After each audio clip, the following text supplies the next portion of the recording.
ओम शांति।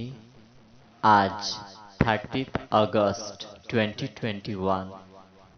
मीठे बाबा ने कहा, मीठे बच्चे, स्वर्ग की तिलक पाने के लिए, राजाई पद के तिलक के लिए संपूर्ण पवित्र बनना है।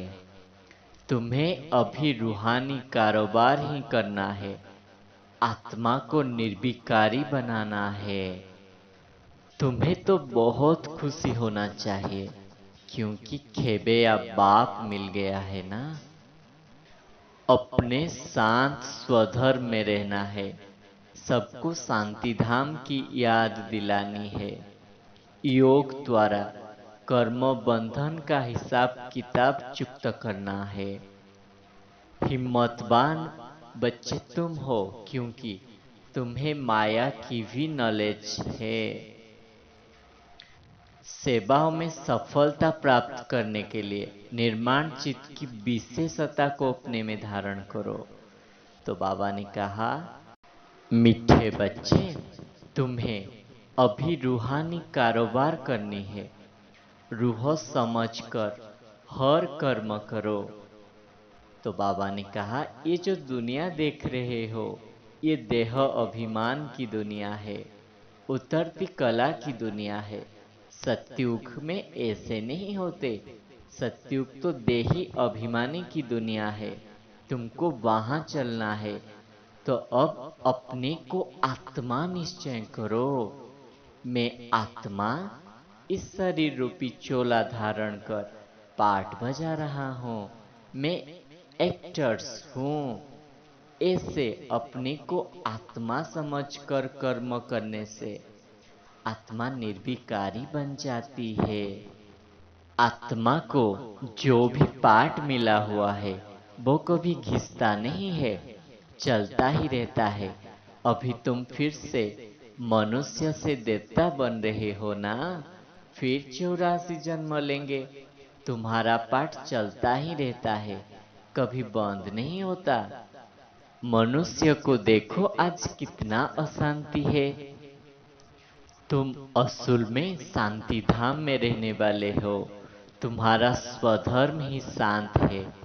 तो अपने स्वधर्म में रहकर दूसरों को भी अपना स्वधर्म स्वदेश का याद दिलाओ। तुम्हें अब बहुत खुशी में रहना है, क्योंकि बाप ही तुम्हारा खेवैया है ना।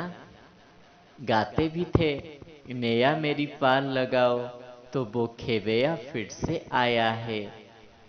यहाँ ही तुमको शरीर छोड़ अपने घर जाना है।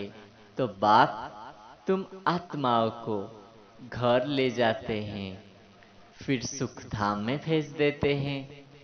बाप तुमको पत्थर बुद्धि से पारस बुद्धि बना रहे हैं और कोई तकलीफ नहीं देते। बाप सिर्फ कहते हैं, 1 घंटा पढ़ो, अपने को आत्मा समझो और बाप को याद करो। सारी दुनिया तो निधन के orphan बन पड़े हैं। घर घर में झगड़ा है। लेकिन तुम्हें गुप्त नशा रहना चाहिए, क्योंकि बाप कितना गुप्त रमणीक बात समझा रहे हैं। तुम अब जितना पुरुषार्थ करेंगे उतना ऊंच पद पाएंगे। पूरा नहीं पढ़ेंगे तो उसका नतीजा क्या होगा? अगर शरीर छूट जाए तो स्वर्ग में आ जाएंगे, परंतु प्रजा में बिल्कुल ही साधारण पद पाएंगे। अगर बाप का बनकर अच्छी रीति पढ़ाई पढ़ी तो राजाई पद पा सकते हो। नहीं पढ़ते तो समझेंगे उनके तकदीर में ही नहीं था। फिर बाबा कहते हैं, उच्च पद का आधार है पवित्रता। अपवित्र होने से बाप को याद नहीं कर सकते हो। ऐसे भी बहुत है। कर्म बंधन का हिसाब किताब से कैसे छूटे? गाड़ी के दोनों पहिया पवित्र होंगे तो ठीक चलेगा ना। दोनों पवित्र नहीं रहते तो अंदर में खिटपिट रहता है। तुम्हें अब पवित्र बनना है। ज्ञान चिता पर बैठना है। तुम्हें अब सच्चा सच्चा वैष्णव बनना है। अभी तुम ही पवित्र बनते हो, बाकी सब मनुष्य पतित है ना। पावन को पावन नमन क्यों करेंगे, सब पतित बन गए हैं। अभी बेहद का बाप आया हुआ है सबको पावन बनाने। वो सब है कलयुग में, तुम हो अभी संगम युग पर। अब तुमको पतित दुनिया में नहीं जाना है। यह है ही कल्याणकारी युग। बाप आकर सबका कल्याण करते हैं। तुम अभी कृष्ण जयंती मनाएंगे, नहीं तो लोग समझेंगे यह तो नास्तिक है। तो बाबा कहते हैं, ज्ञान देने वाला एक ही बाप है ना। जितना ज्ञान अंदर समझ में आते जाता है, उतना ही भक्ति आपे ही छूट जाती है। तुम मंदिर में भी जाएंगे तो बुद्धि में रहेगा कि यह लक्ष्मी नारायण फिर अब नए नए दुनिया में राज्य करेंगे। बाप बच्चों को समझाते हैं, तुम्हें दोनों तरफ से तोड़ निभाना है। गृहस्थ व्यवहार रहते पवित्र रहना है, क्योंकि तुम्हें विष्णुपुरी का राज्य लेना है ना।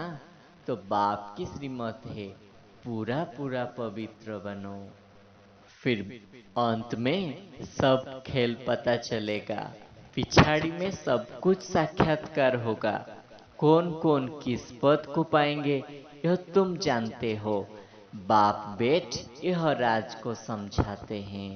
फिर वरदाता बाप हमको वरदान दे रहे हैं, हिम्मतवान भव। नलेश द्वारा रावण के बहुरूपी को जानकर उसकी अट्रैक्शन से मुक्त रहने वाले ही हिम्मतवान बच्चे होते हैं। जो बच्चे नलेश द्वारा रावण के बहुरूपी को अच्छी तरह से जान गए हैं, उनके आगे वो नजदीक भी आ नहीं सकता। चाहे सोने का चाहे हीरे का रूप धारण करे, लेकिन उसके अट्रैक्शन में नहीं आएंगे। ऐसे सच्ची सीताएं बन लकीर के अंदर रहने का लक्ष्य रखो, हिम्मतवान बनो। फिर यह रावण की बहु सेना वार करने के बजाय आपकी सहयोगी बन जाएंगे। प्रकृति के 5 तत्व और 5 विकार ट्रांसफर होकर आपकी सेवा के लिए आएंगे। तो बाबा ने कहा, जो हिम्मतवान बच्चे होते हैं वो नॉलेजफुल होते हैं। वो रावण की रची हुई बहु रूप को अच्छी तरह से जान लेते हैं, तो उनके नजदीक भी वो आ नहीं सकते। चाहे सोने का चाहे हीरे का रूप धारण कर ले, लेकिन अट्रैक्शन नहीं कर सकते, क्योंकि तुम सच्चे सच्चे सीता हो। श्रीमत के लकीर के अंदर में रहते हो ना। फिर रावण की जो सेना है वो आपकी सहयोगी बन जाएगी। प्रकृति के 5 तत्व और 5 विकार ट्रांसफर होकर आपकी सेवा के लिए आएंगे। फिर स्लोगन में बाबा ने कहा, निर्माण चित्त की विशेषता को अपने में धारण करो तो सेवा में सफलता प्राप्त करेंगे। तो सेवा में सफलता प्राप्त करने का आधार है निर्माण चित्त की धारणा। अच्छा, ओम।